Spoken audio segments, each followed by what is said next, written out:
All right, so we're doing more of what we did before, which is highly technical passages. So let's take a look at exactly what we mean by that. So again, here's the copyright notice just to get it on the recording.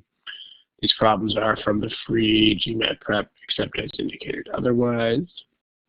So in fact, all of these are from the free GMAT prep. Okay, so what we've said before, here's a passage. Here's a passage that's full of words. There are a lot of words in the passage. If anybody remembers what we said from before, or just in general, like what's the deal with passages like this?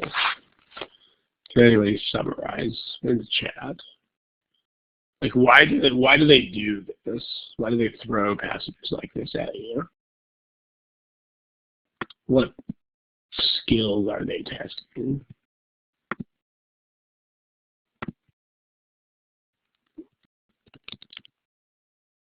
Why does, the question in other words is, why do RC passages so often contain so much detail about stuff you probably don't know about?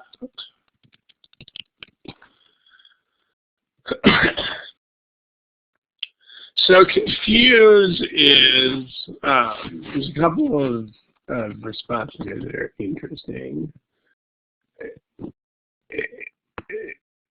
There's a difference between these two responses, which maybe these two people actually meant more of the same thing than they're saying, but distract and confuse are very different things.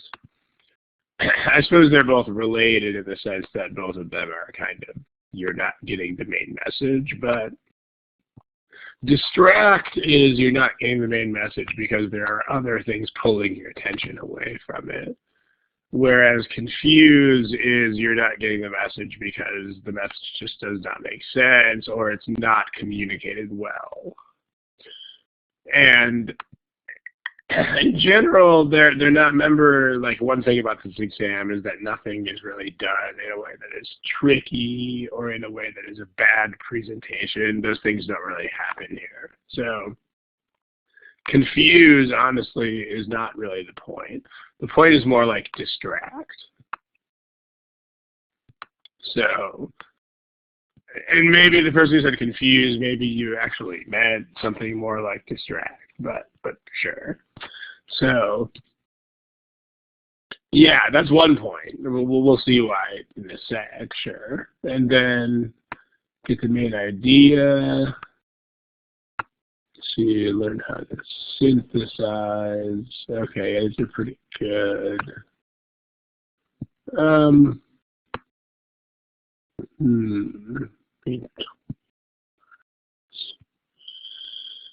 Read between lines, again, that's a phrase that has a certain meaning. Let's put some of these up there.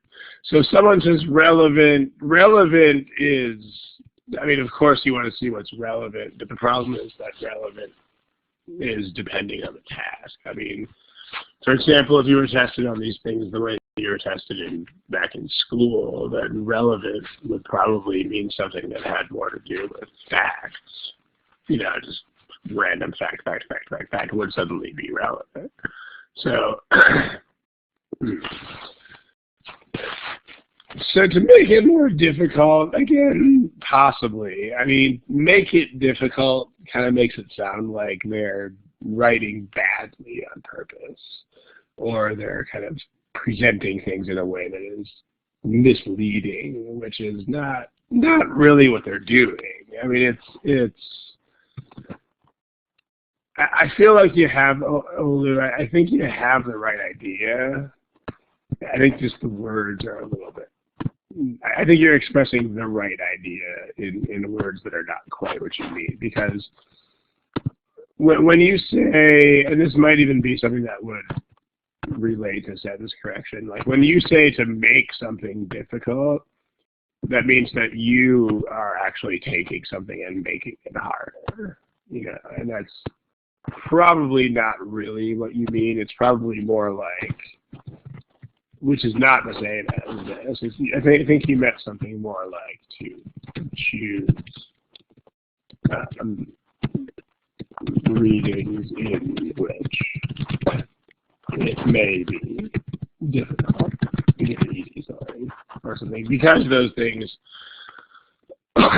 something like that, right? Because they don't want it to be too simple necessarily. But to make it like that is like they actually take the passage and they purposely dither it up to make it worse. Not really what they're doing there. So yeah. Okay. Other things people wrote which are pretty accurate. You do want to get the main idea. Absolutely. To test whether this is a very nice summary right here. To test whether you get stuck in details versus understanding the big picture. There's another phrase here which perhaps you might not mean exactly the way you're using it. What this means is this phrase that's right here, reading between the lines. At least in American English, when we say this means more like picking up implications that are not really there, or like a tone of it, or something like this, or like vague suggestions is kind of what reading between the lines is. And that's not really what they do on this test because it's a standardized test. I mean, they couldn't really make vague suggestions. So, I mean, with the detail-based questions, there's going to be very hard evidence for the choices that are correct. I mean, maybe you meant something different by that, but when we say read between the lines, reading between the lines is kind of like, if you write one of those very polite sounding letters that is actually really angry with the corporation or something like that, like because it's formal writing, so it still looks very polite, but actually you're really pissed. That's kind of what it means when we say read between the lines. So they don't do that here because there's no tone of the passage or emotional content, or like I actually don't mean what I'm saying, but yeah. The important stuff there is the point. Sure. So exactly. This is the best summary of what was typed there. Test whether you can understand the big picture without getting stuck in details. Because again, this is the GMAT. The GMAT is a test for people who ostensibly want to become managers. And this is what management is all about. It's all about not paying attention to details. Pretty much. I mean, there are exceptions. There are exceptions when your attention is called to details in particular. But basically, management is pretty much on some level not paying attention to details. Unless your attention is specifically called to them. So, and that's reflected in both parts of the RC task. So unless your attention is specifically called to that. Okay. So this actually encompasses both parts of the RC, right? This is the main idea questions, the not paying attention to details part. And then the part where your attention is specifically called to those details. Because again, if you're the manager, then in some situation or another, you're going to be the final say on certain issues. So an issue lands on your desk that is about details. Eventually, you got to handle it. So this is both sides of the issue. Not paying attention to details is your main idea questions. Because that's the usual understanding that managers need. Okay, what does this mean overall? What does it mean for the client? was the customer, was the so-and-so. But then at the same time, if people bring specific issues to your attention, then you should be able to research them and figure out what is or isn't supported. So, okay, well, let's take a look at this passage that's on the screen. So remember, the deal is when there's a bunch of stuff, it's kind of hard, it becomes harder to just reduce it to a main idea. So let's just make sure that we remember, what do you do when you first read the passage? Like, what should you be doing when you first read in quotes? Because it's not really reading, so let's put it in quotes. What should you do?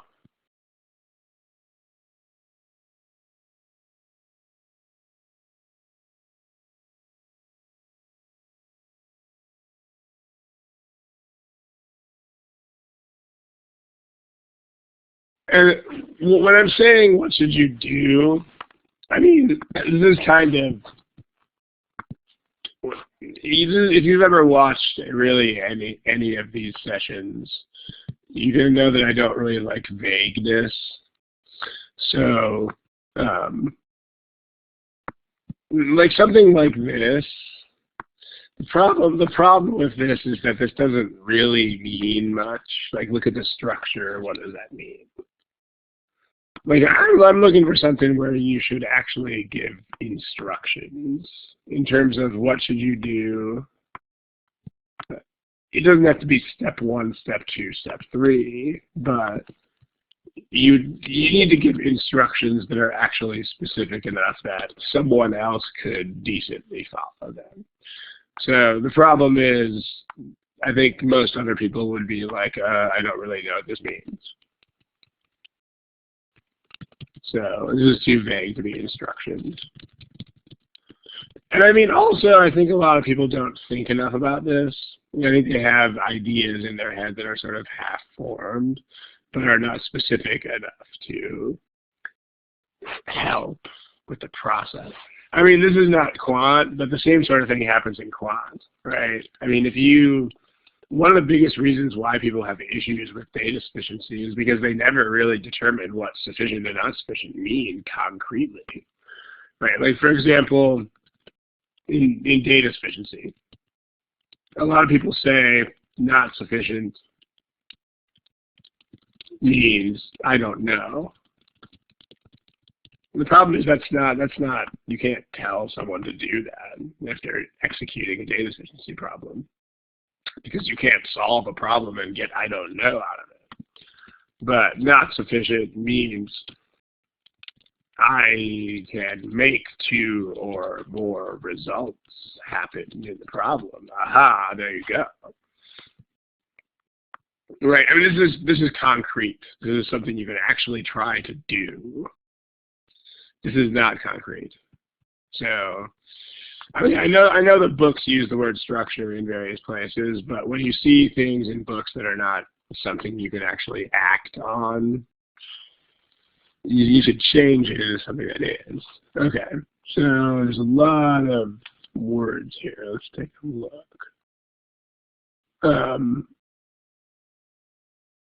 So same thing, to understand what the author is trying to say, that could mean kind of anything, so trying to be more specific than that.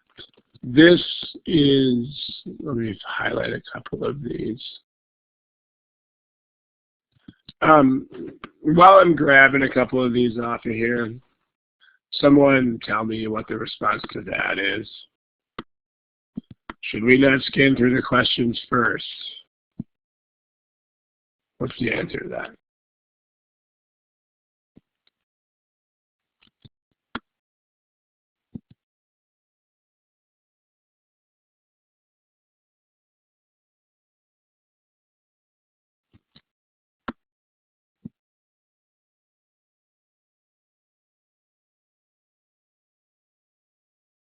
Um, hmm.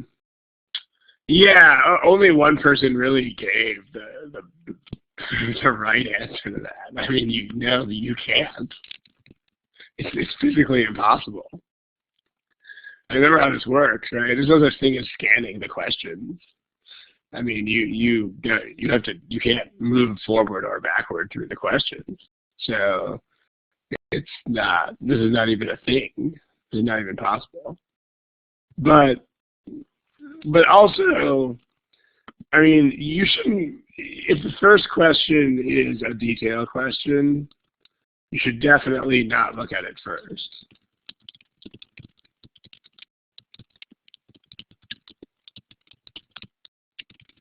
Because if you do, all you're doing is making the situation worse. Because consider, I mean, eventually you're going to have to get the main idea anyway. But if you waste your time looking for the first detail first, if you look for this detail right away, you will have absolutely no idea where to find it.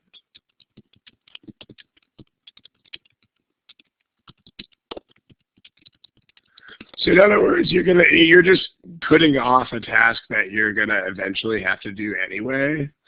And then because you don't have any sort of guide or anything like that, you're gonna not have any clue where to look for it. So you're gonna make that take longer, and you're still gonna have to spend all the time later anyway, which is not really a great, which is not really a great result. So, okay, here are some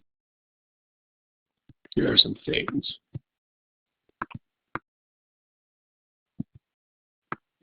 Some things that people wrote. I like this table of contents. I think we've presented it as like this way before. Just think about what a table of contents is. What a table of contents does is two things. Like, think about an actual table of contents from an actual book. And I mean, Gabe, if this is what you mean by a passage map, then that's it. If it means something along these lines. But again, remember, you would have to, if you were giving instructions, you would have to explain to somebody what passage map means. Whereas table of contents, that's you've ever looked at a book before, then you understand what a table of contents is. So that makes this a better concept to use. Because if you think about it, this is a very good analogy for what you want to do. Think about what tables of contents do.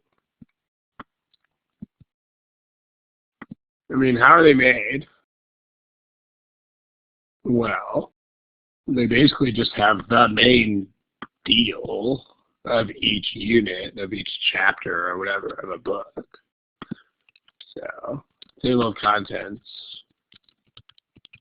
shows the main purpose of each part, or basically the deal of each part, but without details.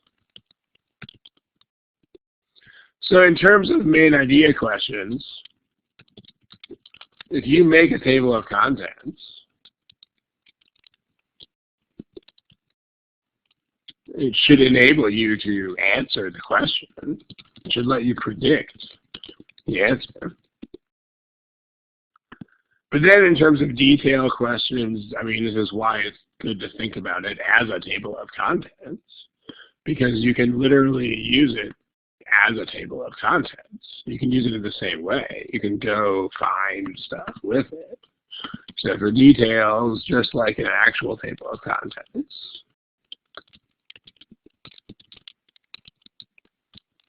your table of contents should help you find stuff faster. Okay, so keep that in mind.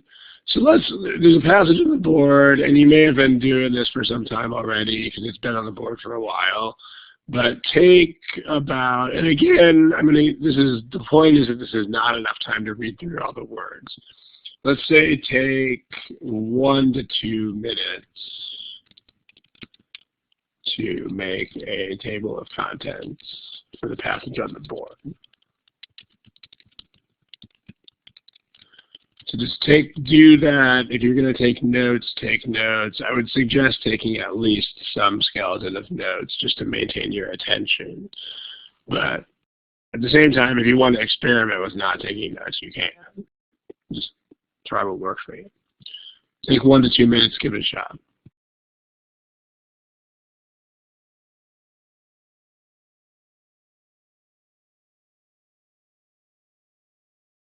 Okay, do we mostly have some sort of table of contents here? Probably have something. We'll produce an example here in a sec. But here is something you might want to do. Again, I'm always going to put might in front of this because you might want to, you might not. Depends on your personal preferences and your style of learning and all that stuff. But what you might want to do first is make a table of contents as you go. But then you might want to go back after you're done. You might want to make an even more condensed version. What would be the point of that?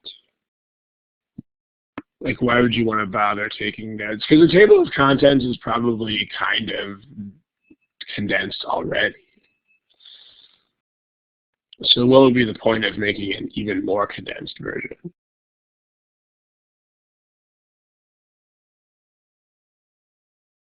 And how condensed am I talking about here? Like, how many words?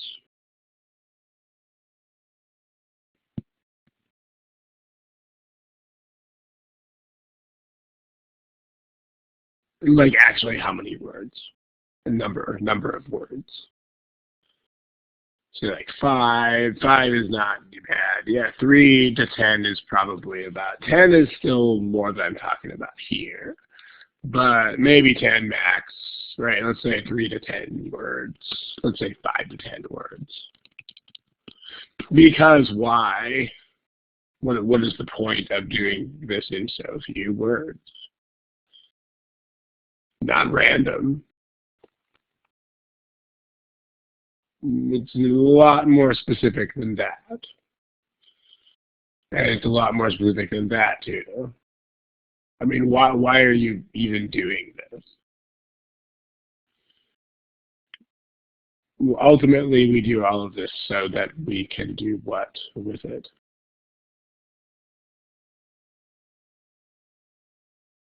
Use it to, so you can answer the questions that are actually on the test. I mean, remember, guys, you got to have goals. You have to have goals that are specific. I mean, it took about 8 responses before somebody said, I need to use this to answer the questions on the test. Maybe that sounds like it's obvious enough that that wasn't what I was looking for, but it's definitely what I was looking for. And a lot of people totally forget that the point is to answer a question that is on the test. It's the same thing that happens in the quant section where, you have this question that has like 5 answers that are like 1,000,000 miles apart, and then you estimate, and as soon as you get to a point where you know which one it is, you're done. You don't need to keep going, right? So just don't forget that you're trying to answer questions that are on the test. So the direct point here is to answer the main idea questions. And so this is typically how long the answer choices are. So by reducing it to about, this is not a random size, and this is not a size that stands for an abstraction like important points. But basically this is what answer choices look like for main idea questions. So you want to get it to a point where it imitates that. So here's a sample. Should we make for each paragraph? I'm not, maybe. I mean, your condensed version here will probably still have parts that correspond to the individual paragraphs. Um, but all right. Because again, make sure that make sure that this is instructions. Make sure that it makes sense. So refresh your memory. That might be the purpose behind it, but just make sure that you have some sort of specific guideline here. But not so specific that you can't think anymore.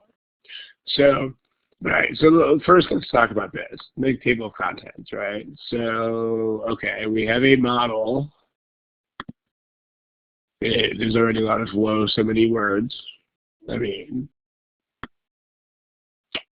it's supposed to explain something with businesses. Okay. So there's a model, the DD model. Paragraph 1 is, how does this model work? Summary. Okay. Now, as long as things look like they are just, here is how the model works, you know what? I don't have to read them. So, according to this model, blah, blah, blah, blah, blah. Definitely, I don't need to read these words. And then this is just more explanation of the same words. This is just more at low density levels, blah, blah, blah. This occurs because blah, not much reason to pay attention to any of that. And then you have a however here, but this is still talking about objective predictions that this model makes. So honestly, I don't have to read anything that is here at all. It's not really much point. So if you spent more than a few seconds scrolling through this part, that's a less than optimal use of your time, because this is just specifics of the model or predictions that it would make.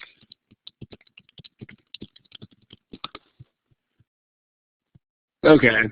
I mean, you can write that in the notes if you want to. Specifics or predictions. But that's it. I mean, to reinforce this whole table of contents idea, like if you happen to spend more than, say, 10 seconds just meandering through this part, I mean, imagine that you get paid to make tables of contents. Like you do that, you do it for a living. And you get paid per tables of contents that you make. Imagine how much of a hurry that you would be in to get through this part. I mean, this would not be slow. You would probably not get caught up in these details unless they were, for some reason, of interest to you. You want to get paid. You want to just make the thing and get on with it. And so once you write down, okay, this is what this, your job here is done. Predictions. Okay. Now let's look at this next part.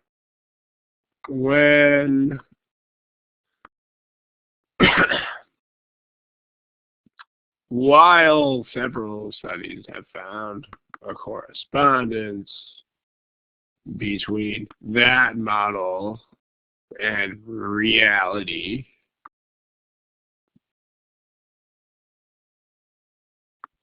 also sometimes it has not matched that. So, and what you might want to do, like when you see these kinds of sentences that are clearly like headline type sentences, just make sure that you understand what they mean, and what understand implies is like, can you explain this to a 9-year-old?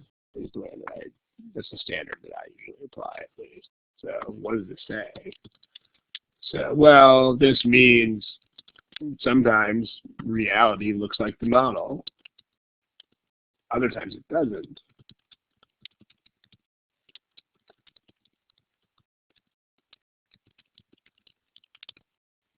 Okay, that's pretty much what that says. So, in other words, sometimes it is inconsistent with that. What are we doing there? Well, a possible explanation for why it doesn't look like the model is blah, blah, blah, blah, blah, blah, blah. and then thus something can misrepresent something in blah, blah, blah ways. And then many industries are blah. This just kind of looks like examples of what we just said. And for example is definitely another example of what we just said. All right. And then blah, blah, blah, studies have found more support for our model when they employ broader something. Okay. Notice that this is worth noting as a sentence just because look at what the topic is. The topic is inconsistency.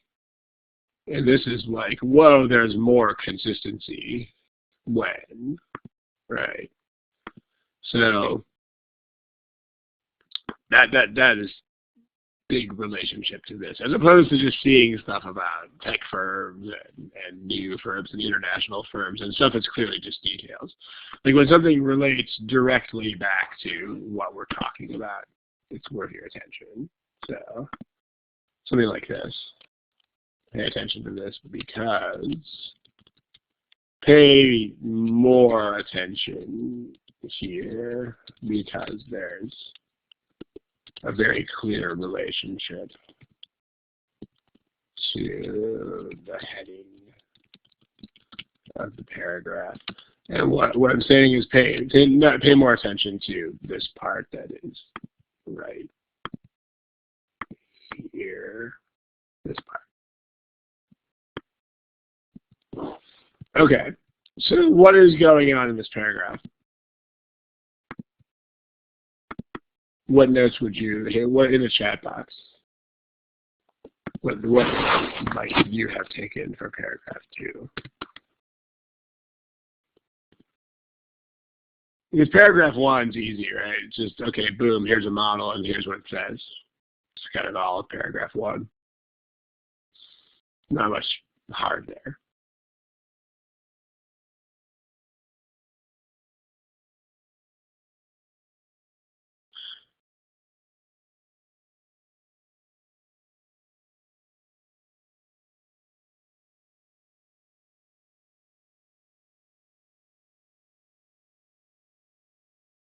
What do you think the overall shy crowd here? How many people are typing? Do you think the overall point is that the model is not very good or that the model is still good?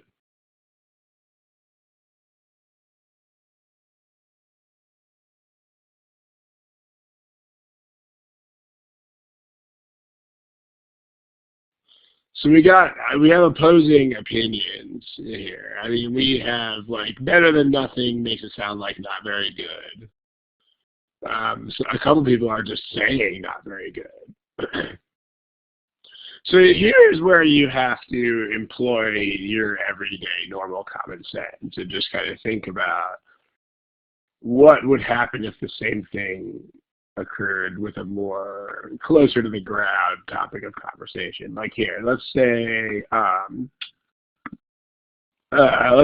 this. So, okay, the U.S. government, or like the U.S. health system, for example, uses the body mass index. You may have heard this thing, BMI, they call it. As a measure of whether an individual is overweight. Okay, and then there's some details about this. It's a formula with, it's actually a formula with that only takes account of height and weight. All right, now as far as the second paragraph here, here's an analogy of what would be in the second paragraph. So for some, for some people, like for many people, this measure correlates with actually being overweight. On the other hand, for some people, it doesn't. So in particular, so for others, it doesn't. And then, for example, if you are a guy who has a lot of muscle mass, then it will say that you are overweight even if you're not. So blah, blah, blah, blah, blah, that content would be in here somewhere, you know, like according to the BMI. Men with lots of muscle will always be overweight, even if they are very, very lean. So, but then this last sentence is kind of like, for example, the BMI is a better measure as long as you take that into account. So as long as you take muscle mass into account, this you can use the BMI. You can adapt it to this group too. Okay, so here the point is probably more clear. The point here is not we should throw out the BMI. It's a terrible model. Because we say, okay, it works for a lot of people. That's point number one. And then even when it doesn't work, you can still salvage it. You can still do something with it to make it work again. Is how you would explain that to a 9-year-old. You know, even when it looks like it goes wrong, even when it does go wrong, you can fix it.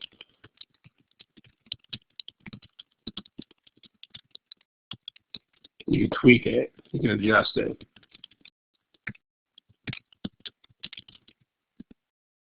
So that it works again.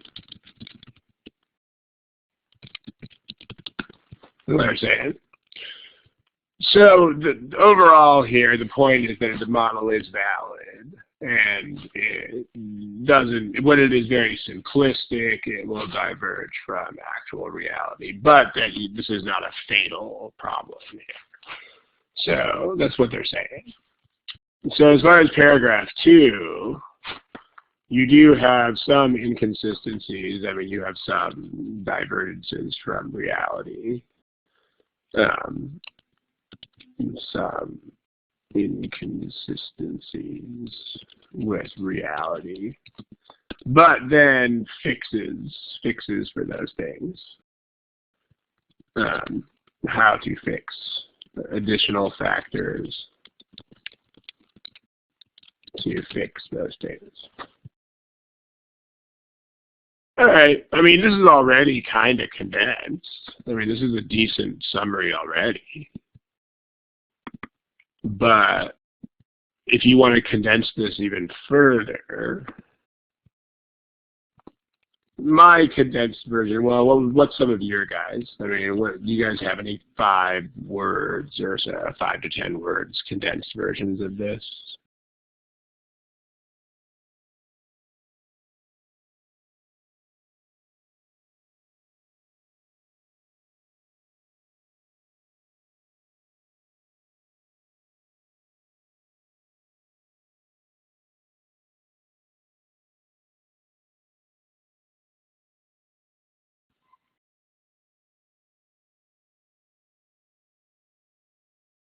We have one ready to go. If it's, yeah, it shouldn't take too long to type in the chat. It's got 5 words.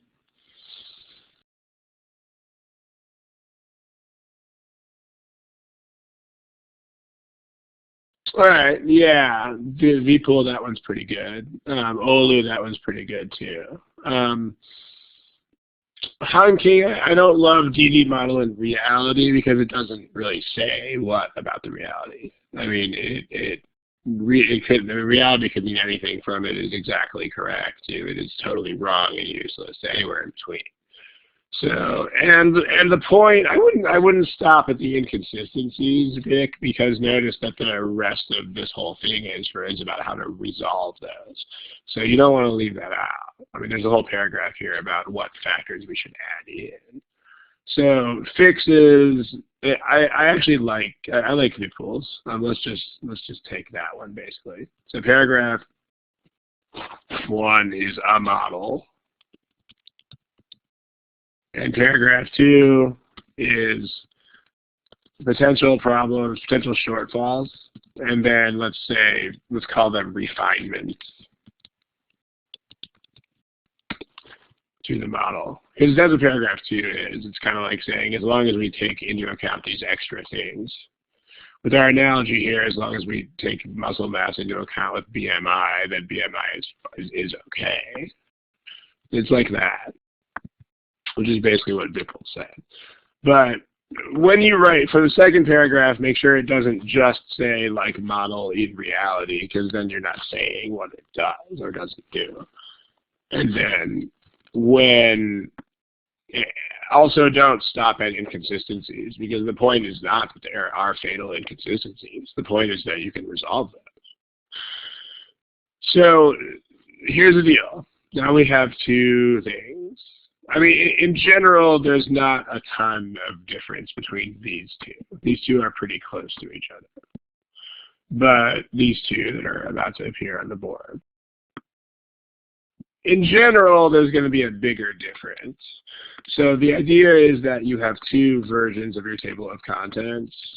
This version is going to be, in general, more helpful for finding details. In other words, for use as an actual table of contents, literally.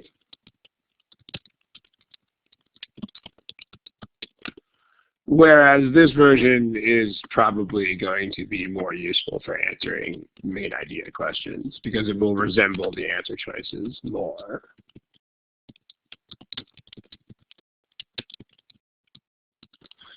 So, okay, if you have just so that we don't have to reinvent the wheel every single time here is a main idea question. We've talked about this, I'm pretty sure we talked about it in our last session, which was 3 weeks ago.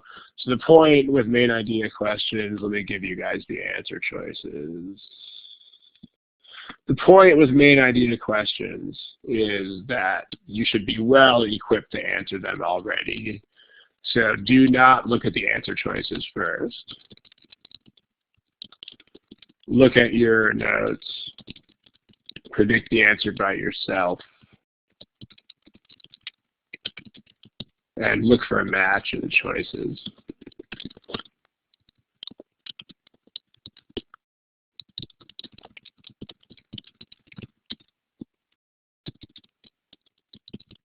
And also don't forget where you find answers to multiple choice options. Those are, whoa, so big. Those are here.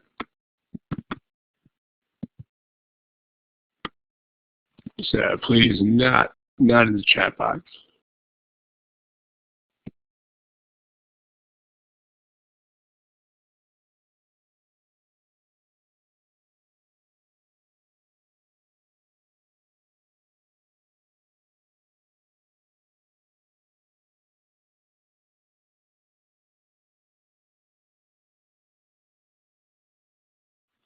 Okay. Should have a prediction by this point. There's still quite a few of you guys now who don't have the right choice. Here is our condensed table of contents, as it were. The condensed version was this. Let's just put it on top of it. Okay, so there's a model, and then there are shortfalls, but then we fix those. So if you look at this table of contents condensed version, I mean, it should be pretty clear that the right answer is E, because you can refine the model so that the shortfalls are addressed. So that's E. This is what we want. And notice that it says primary, which means we are only looking at which of these is more important. So, I mean, the most important part is not to point out that there are issues. The most important part is to point out that those issues can be addressed by adding in extra factors. So, and then just think about the BMI example again, right? The whole point of that was not so much BMI is not perfect. I mean, the point is that even these imperfections you can address. So, okay, now let's talk about when you review the problems. So let's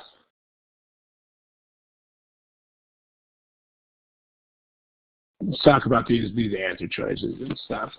So let's take a fresh screen here. Let me grab this problem and take it over to another screen. Okay. So, all right.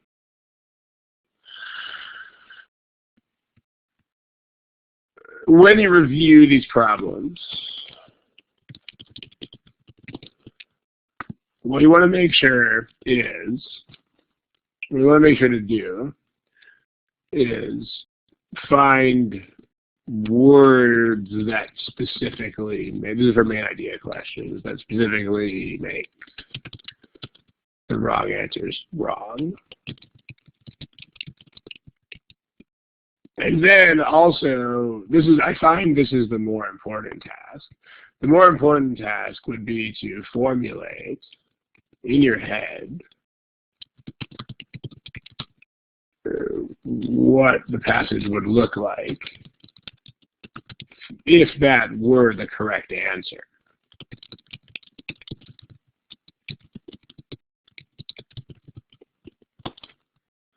So meaning if you, actually nobody picked A, but if, like for example, if A were the correct answer to this problem, the passage would be like, okay, if that were the right answer, there'd be a model, but then there would probably, maybe not 100%, but there would probably be some counter evidence.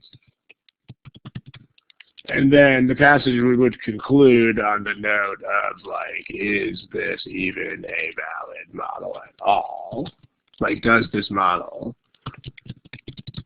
even have any validity? That doesn't happen in this passage. Okay, choice B. I mean, notice the words of B. I mean, you got to read these things carefully, guys. Notice this word. This is a word. This word means something. This word does not mean inconsistent with reality, which is totally a different thing.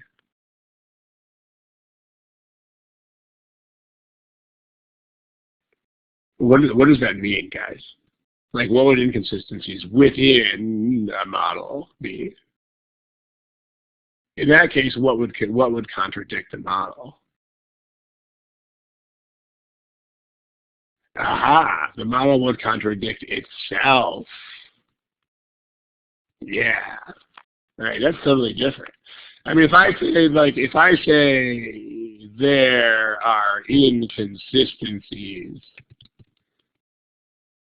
within your story, that is definitely not the same as your story is inconsistent with reality.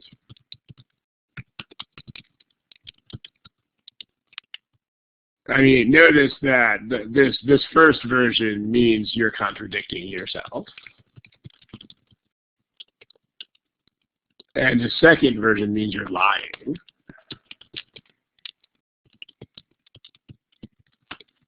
I mean, those are not the same at all, right? I mean, if someone contradicts him or herself, then even if I have no idea what actually happened, I can still see that. Whereas I can't say whether someone is lying unless I actually know what the truth is. So these are not the same thing. So if B were the right answer, then B would not have to refer to reality whatsoever. Like, no reference to actual reality in B. Like, B would just say, here's how the model works, but then it would say thing A in the model seems to contradict thing B, which is also in the model.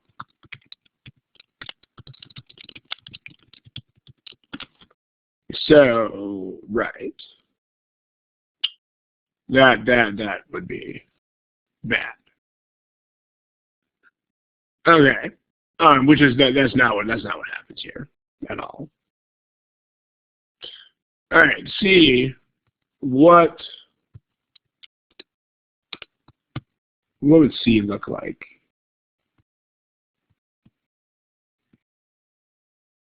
I mean, notice in particular that the author would have to actually do this.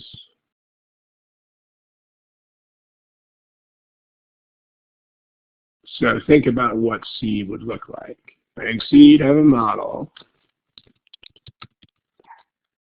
But then what's important here is that the author would actually have to have words that say, we should make these changes to the model. Does that really happen here? You can go back and check it out. I mean, here's the part where we blacked out a lot of stuff. The author is not actually advocating any changes here. Here is something that might go wrong, and some people have found that the model works better when they employ broad or something.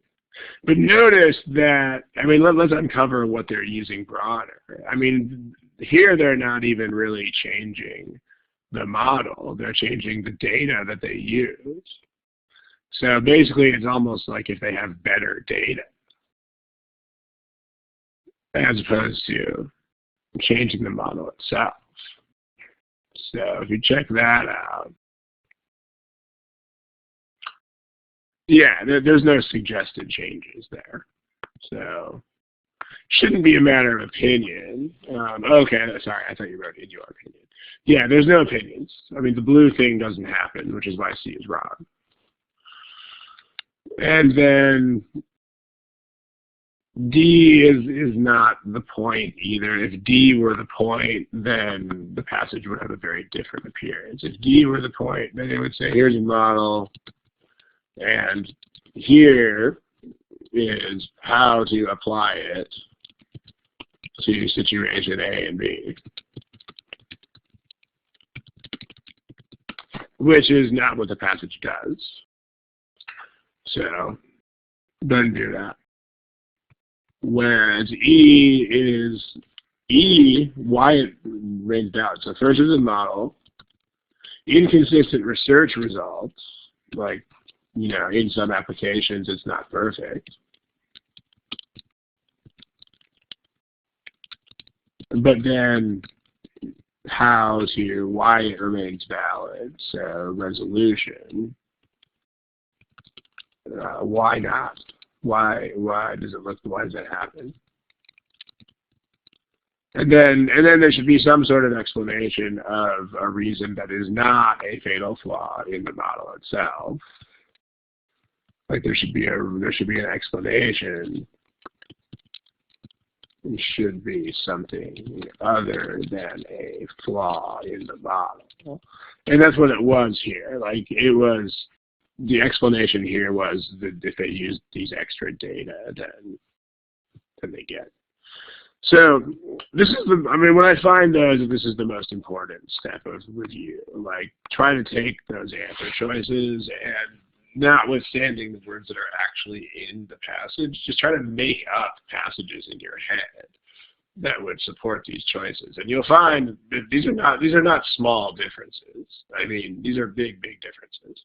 I think a lot of you guys pick choice B, boy, but notice how different that is.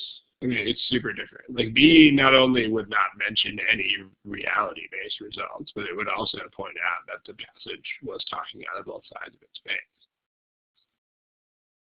So choice D would just be, here is a model and here is how to apply it to some situations, and that's it. That's all it would be. So the whole stuff, I mean, basically D, not only do we not really illustrate it too much, but this would just ignore everything that's going on in the second paragraph. The second paragraph's not addressed here at all. Okay, Now let's do some details stuff. Here's a question.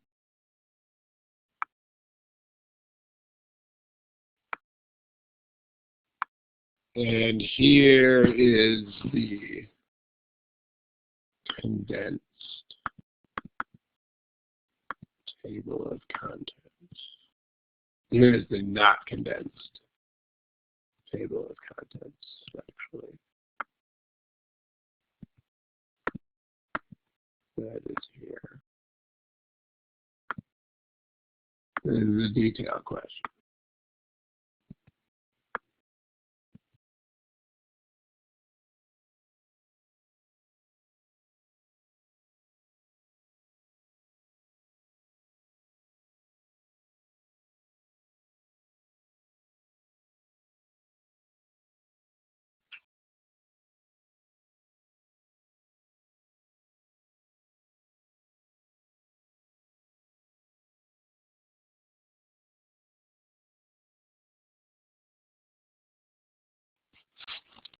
Should be finishing this one pretty soon.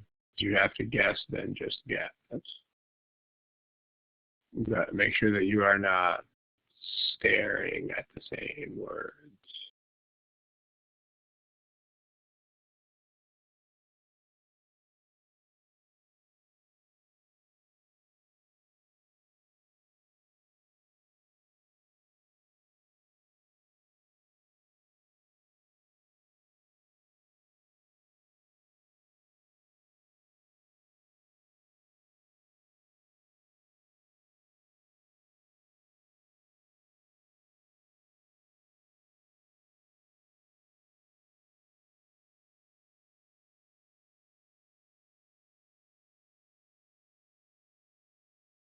Okay, so let's if you should guess something if you don't have something. Remember what the point with detailed questions is. The point is that you have to pick something that must be true. So you're basically proving stuff. You're basically just recycling information. So when you have detailed questions, that's how they work, right? The correct answers will stay, there's people talk a lot about thinking outside the box, so to speak, but these are going to stay inside the box, as it were. They're just going to recycle given information. And they will be pretty much proved from the stuff in the passage. So make sure that you're doing this. But the question, the real money step, so to speak, is making sure that you are looking for the right stuff.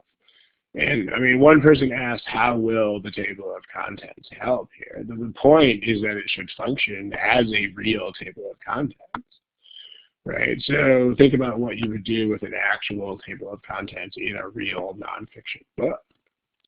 I mean, you can use this as, that's why we're calling it a table of contents. I mean, you can actually use this as a real table of contents.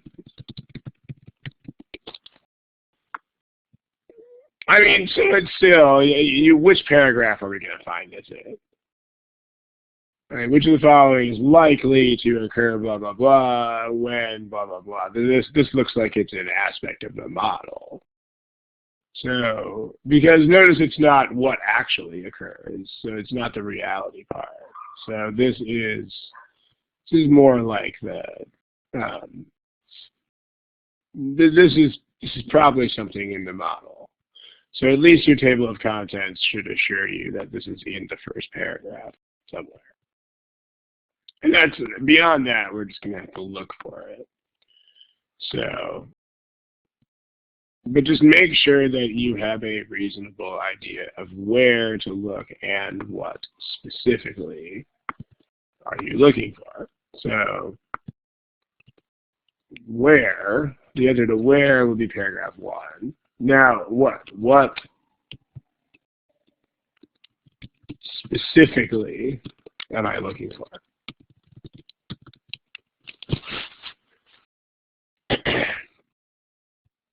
And I mean, to get an idea of the right kind of specificity that I'm talking about here, think about, I know I've used this analogy before in previous sessions of this study hall thing, but like think about contract disputes. I mean, think about the nature of disputes that people have over contracts. Like, they're never vague. It's not like, oh, this whole contract gives me the vague feeling that it is unfair. That's not how it works. I mean, contracts are about incredibly specific things. Like, according to the law, anything over 8 hours is considered overtime, but when the time switches back from daylight savings to standard time, that is 9 hours, but looks like 8 hours in the timesheet, so therefore we are not being paid overtime when we should. That's the kind of thing that people dispute in contracts. Incredibly specific things that are about incredibly specific details. So meaning that even if the contract or the relevant law were hundreds of pages long, you could still know exactly where to look. You'd be like, it's not just like, oh, this is a question about overtime, or, oh, this is a question about hours and wages. It's like, dude, this is a question about how the overtime law applies when the clock shifts back by an hour. Specific. So until you know that much specifics, you should not go looking for randomness. So what are you specifically looking for? You're looking for when this reaches high density. So, and there's not really a ton of ways to say density other than density. So why should you condense it? Because condensing it makes it easier to answer the main idea type questions. And remember that your uncondensed table of contents will usually be longer than this. But this one is kind of surprisingly short. So in other words, the condensing is not for this kind of question. The condensing is for the other type of question. The condensing is for main ideas. Because when you get this into, like what Vic said, like when you get it into 5 words, it'll look more like the answers to the main idea question. Okay, so this high density level, if you look at that, and then also the question is, if there were other types of firms discussed, then we would also have to pay more attention to make sure that we were talking about specialist firms. But notice that the model is only about these kinds of firms. I mean, other types of firms are not even discussed. So we don't need to pay as much attention to that because no one is talking about any other kinds of firms. Because, like, in a different passage, if you had, like, here are 5 different kinds of firms, and here's about when they're all at different densities, then we would have to pay attention to that. But here, the orange thing is not as much of a thing, because other firms are not even relevant here. So the real key word that you are looking for is high density level. So when specialist firms reach when they reach high density,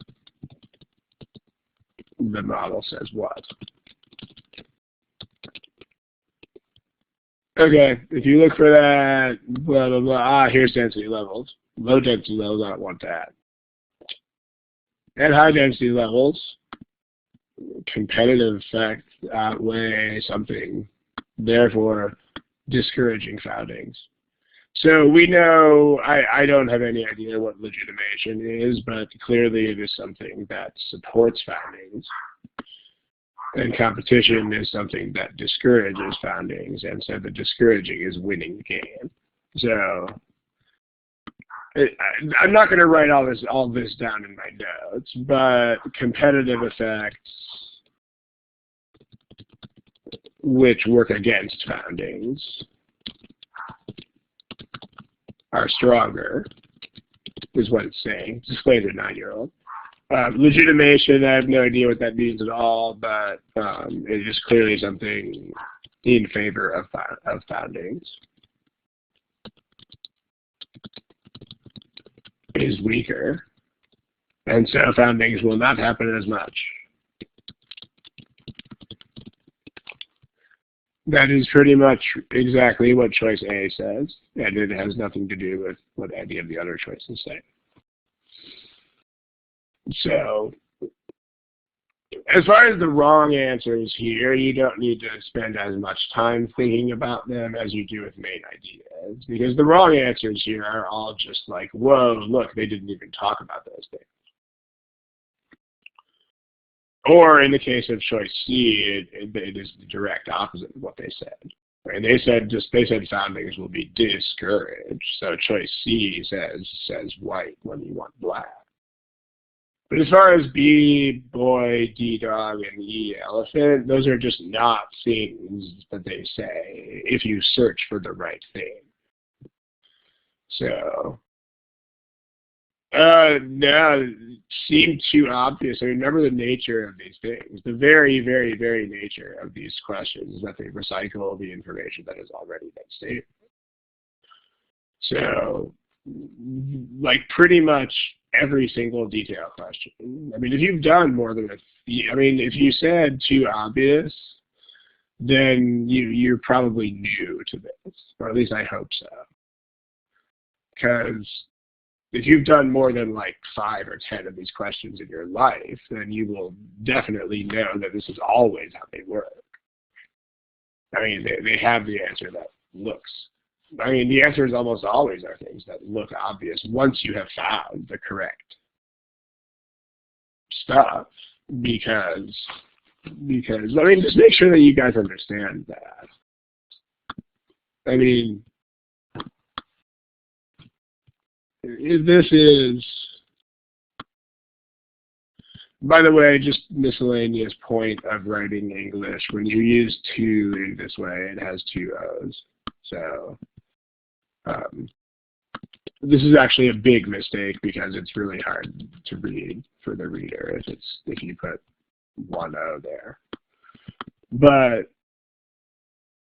just make sure that you understand why this is how the questions work, because this is how they will always work. Like, really always.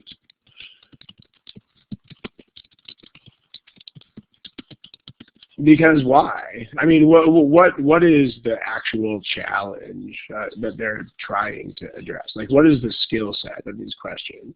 In other words, these detailed questions. Like, what are they actually testing your ability to do?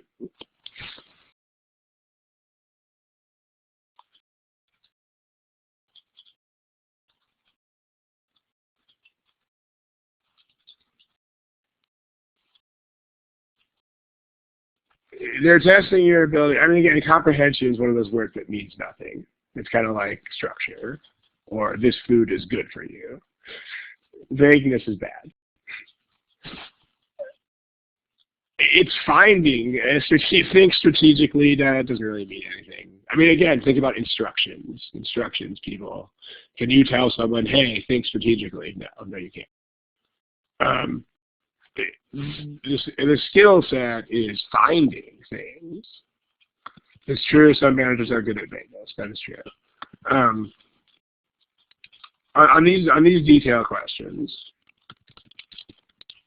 I mean, the main skill set tested is your ability to narrow a search and then find stuff.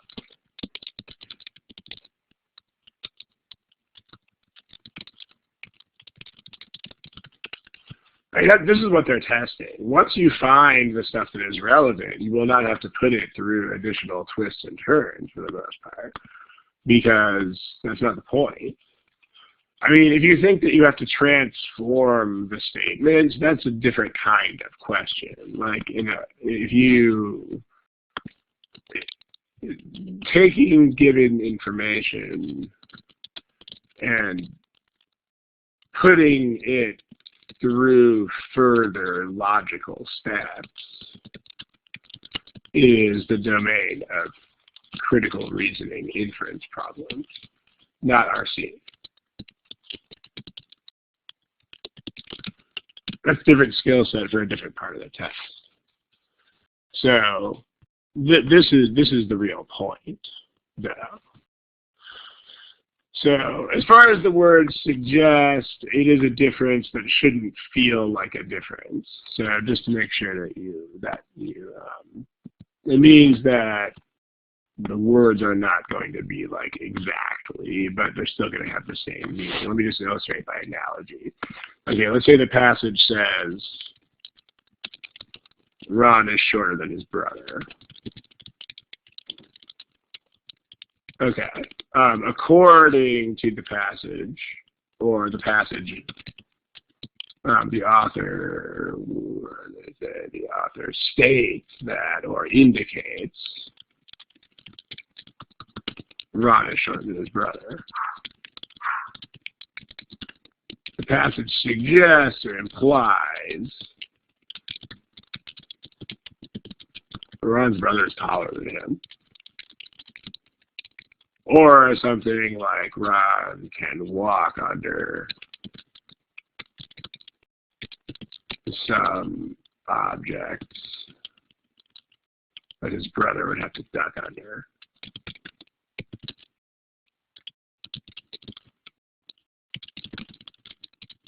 I mean, you get the point, right? We're still saying the same thing. It's just if the words are not, if the statement is transformed in any way, which will still be trivial, then that's what suggest and imply is all about. Let me know if that makes sense. There. Okay.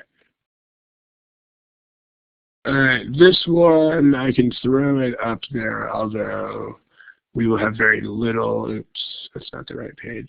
We will have very little time to discuss this one after we're done with it, because I do have to pretty much cut it at exactly 1:30. But here, yeah, same thing with different words. That's pretty much the deal. So try this one, and then we will spend 2 minutes discussing it, and then we will kill it. Give it a shot.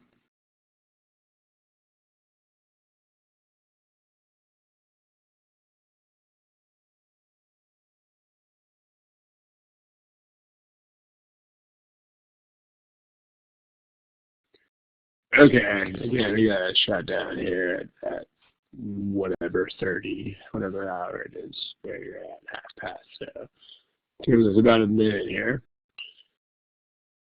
The question is, what can explain inconsistencies? The inconsistencies are in paragraph 2, and this is not the part about factors that would fix them. It's just why are there inconsistencies?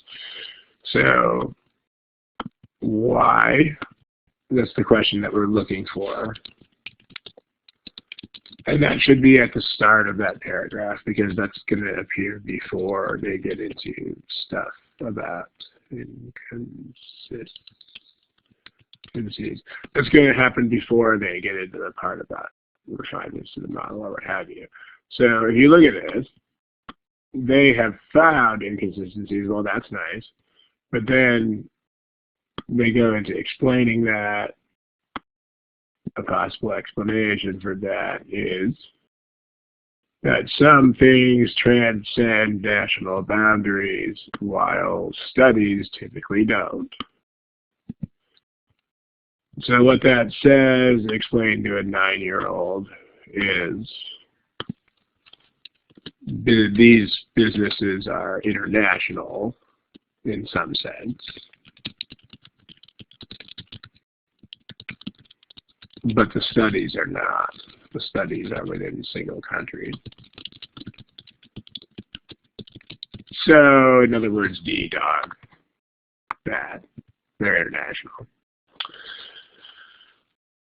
And then you just have discussion of that. Like if you look a few lines ahead just to make sure they're not giving additional reasons, you'll find that they aren't. Like thus, a national level international analysis, blah, blah, blah. Many industries are becoming international, blah, blah, blah, blah, blah. So this is the only real reason they have for inconsistency here is national versus international. So choice D, and the other choices just don't say that, so it's D. Okay, gotta shut down the shop here. Thank you guys. And I do believe that the next session is in 2 weeks, I think at the same time. All right, gotta kill it. Thanks again. See you.